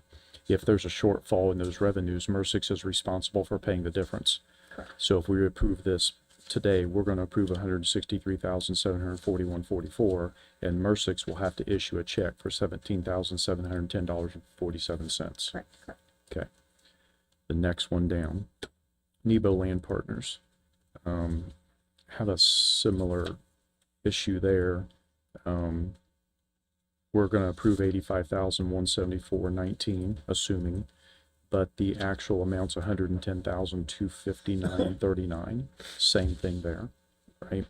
So the Nebo Land Partners will have to issue a check for the difference. Okay. Just want to point out, and we got the balances, the fund balances. So take, for example, the first one, the Daleville bot.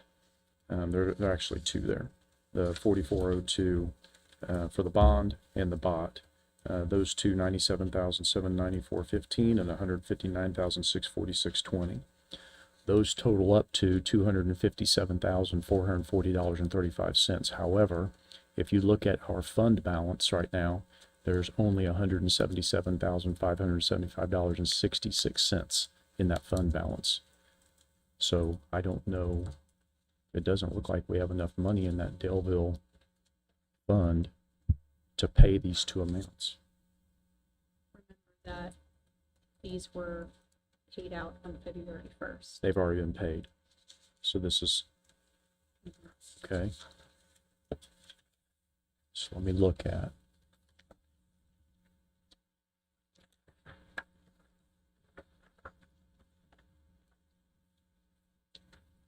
So they've already been subtracted from this balance that's on our sheet.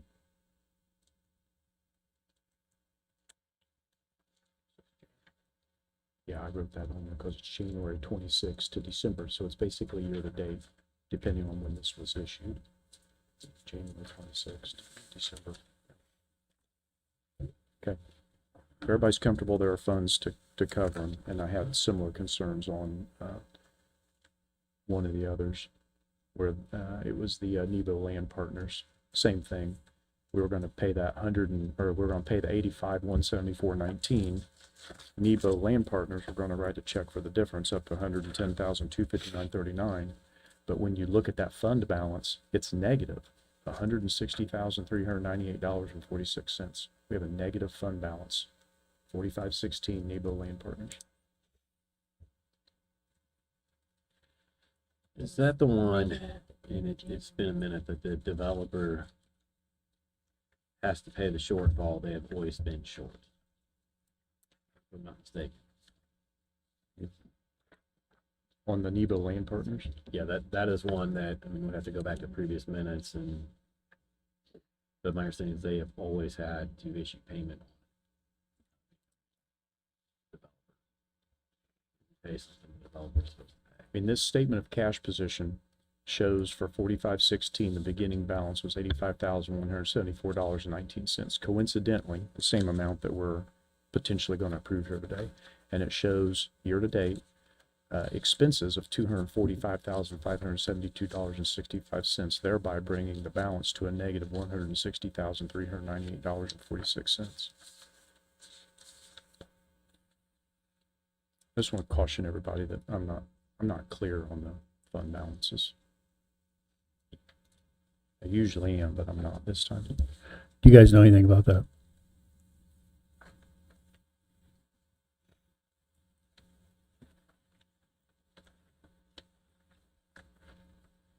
Elizabeth Smith Shelley, Finance Deputy. My question is anything else getting paid out of there? Because the only thing that's supposed to go in and out of that fund is settlement. So that money is the exact money we received at settlement. So that's the money that we paid them. Yeah, I can tell you that in my year and a month or so being on this body, I don't ever recall approving anything out of that Nebo Land Partners too. Right. Is that all that's coming out of there? You know, because are Yes, we? I've never taken. We're not anything out of going there. in and taking other things out. Correct. I can look more into it. I can run an audit and I can email Gina and we can see where the issue is. Absolutely. Yes, thank you. Thank you.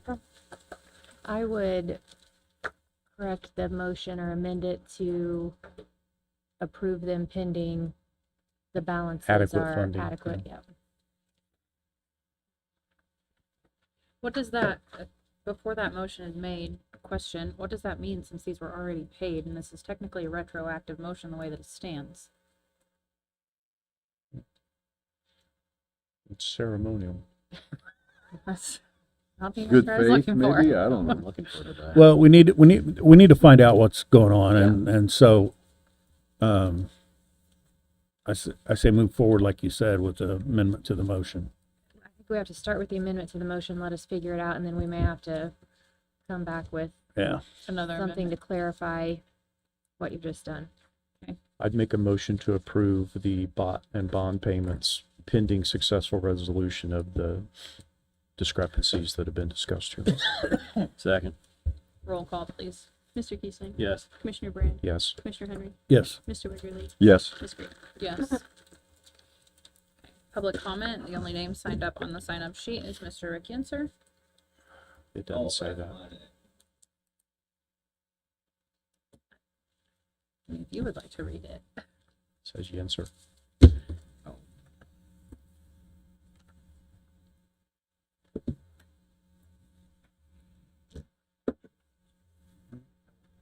Yes, Rick Answer, newsman and author. I've been up here the last year and seen government not do much for business and industry, but today I saw a lot. New jobs, new companies. And I'm glad you signed off with L&J because I was sitting here in 2 hours and I saw that Congress voted to stop the tariffs in Canada, which may mean they won't be dumping business and industry in this country much anymore. I think it's still the duty of government to do jobs, business, and industry with development funds. And I've said here repeatedly that, you know, public safety, public schools, they got their own money. They don't need help. And I'm glad Brand mentioned too, the county's got money. They got money, 2-3 million in cash. So I don't think development money should be used for government operations either. A lot of people I've talked to, and that big noise that we've got on social media, they're still concerned about the debt that government and schools carry in this community. I looked up on Gateway the other day, and I found, and I'm not sure, I gotta get some financials to do this, but it showed in 24, this government had over 100 million in debt. Now that's a heck of a lot of money that the government only spends, what, 30-40 million a year to operate. So I think you need to think about the debt created here and yesterday, and then try to hope that you're bringing enough business and industry here to actually bail us out, because homeowners, businesses, farmers, we can't do it all. But anyway, Madam Green, I'm glad you let us speak, because, this has been a very productive meeting today, and I'm glad to see that somebody's monitoring clean air and water, because the state doesn't seem to want to do it. The federal government doesn't even care about the EPA anymore.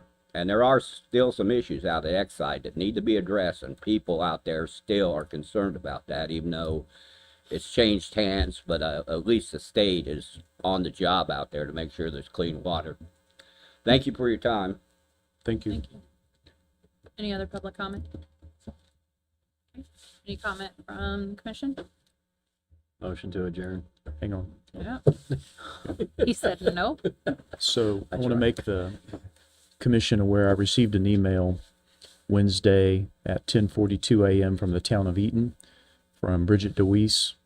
She is the clerk and treasurer, requesting for this body to transfer control of the county's Ag Park TIF district to the town of Eaton. So just make you aware of that. Was that forwarded to everyone? Yep, I believe it I was. believe it was, but I will double check. Also, that we all received an email for RAI. They're having their first public meeting February 13th at 10:30 a.m. We pay our dues for that. And I want to, double down on what I said earlier. I will every day pay for public safety out of these funds, whether it's a sheriff vehicle or 911 or EMS or EMA if it's necessary. We cannot afford to not support public safety.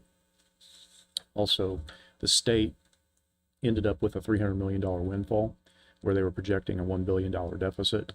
So that's a $1.3 billion swing, which tells me that we can expect more revenues coming to the county, in addition to the numbers that I mentioned earlier about the carryover from 2025 budget into 2026.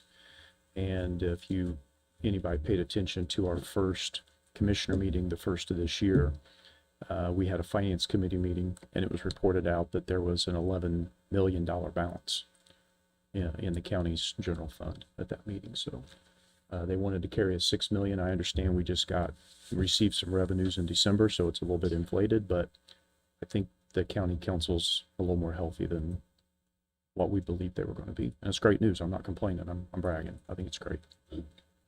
So Commissioner Brand, with regards to the town of Eaton, are we asking council to kind of look at that for the next meeting and understand the consequences and ramifications of the request? Yep. And then, again, with public safety, it's just a matter of where the money comes from. It's not a matter of do it or not. Are you guys counsel for Eaton? Not anymore. They just hired, I was at the Eaton Town meeting the other night, Commissioner Henry, and they hired Mr. John Quirk.